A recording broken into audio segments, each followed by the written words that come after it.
Nous célébrons aujourd'hui le projet Congo-GNL qui permettra à la République du Congo de rejoindre le groupe restreint des exportateurs mondiaux de gaz naturel liquéfié d'ici la fin de l'année.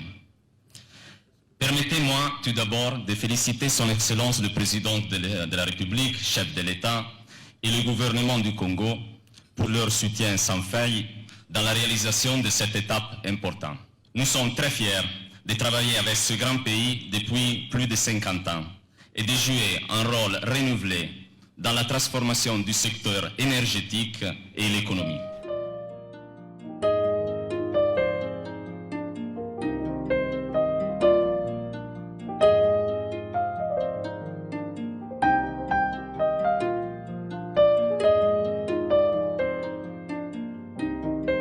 Cette foi et cette ambition sont caractéristiques de la foi et de l'ambition de son Excellence, Monsieur le Président de la République, pour son pays. Foi et ambition dont la constance est sans cesse réitérée, comme elle a été une fois encore et de façon forte, lors du 60e anniversaire de l'indépendance du Congo, au cours duquel Monsieur le Président de la République déclarait, je cite, « L'optimisme est permis pour la prochaine décennie. » Le monde entier s'accorde et admet que le gaz naturel,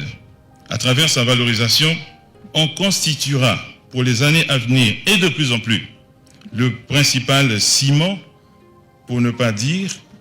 la substantifique sève nourricière. Dès lors, le mix énergétique idéal, ou le plus adapté à l'impératif de l'évolution de nos ressources énergétiques, vers des énergies de plus en plus propres et décarbonées, et donc essentiellement renouvelable, impose désormais, pour l'ensemble de la planète en général, et en particulier pour des pays qui, comme le nôtre, disposent de gaz, de placer la production et la valorisation du gaz naturel au premier plan des choix énergétiques nationaux et globaux.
La pose de la première pierre,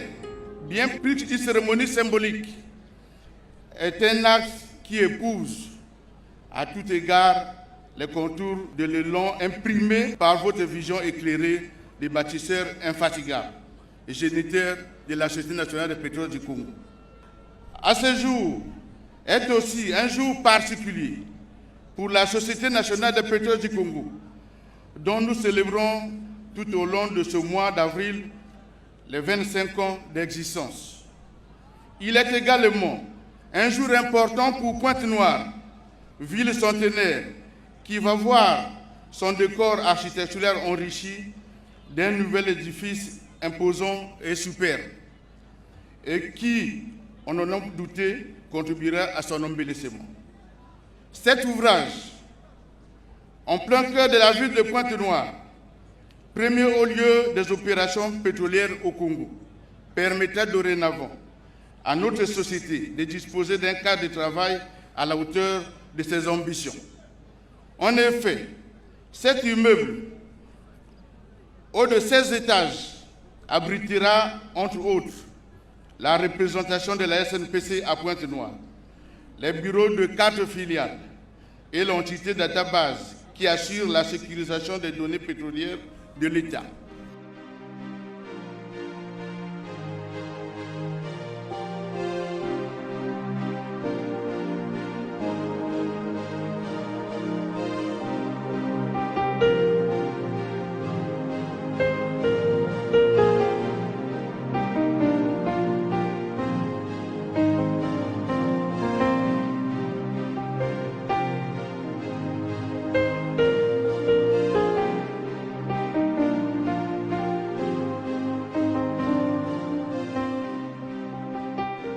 Cette société est le fruit d'une volonté, de la volonté d'un homme, son Excellence M. Denis Sassou Nguesso, président de la République. Au sortir de la crise sociopolitique de 1997, qui a laissé un pays meurtri, désorganisé et affecté gravement sur le plan des finances publiques, jusqu'à les rendre quasiment inexistantes, le président de la République a courageusement décidé d'aborder la problématique de la maximisation des revenus de la nation issus de la première et seule ressource financière à l'époque, en l'occurrence celle générée par les hydrocarbures. En effet, l'économie congolaise, à cette époque, était totalement exsangue et par conséquent privée des ressources traditionnelles provenant des impôts et des taxes. Pour relancer l'économie nationale, sans aide aucune de développement de la part des bailleurs de fonds internationaux, le Congo se devait de puiser dans sa propre intelligence pour se doter de la capacité à générer et reconstituer la richesse et les ressources financières du pays.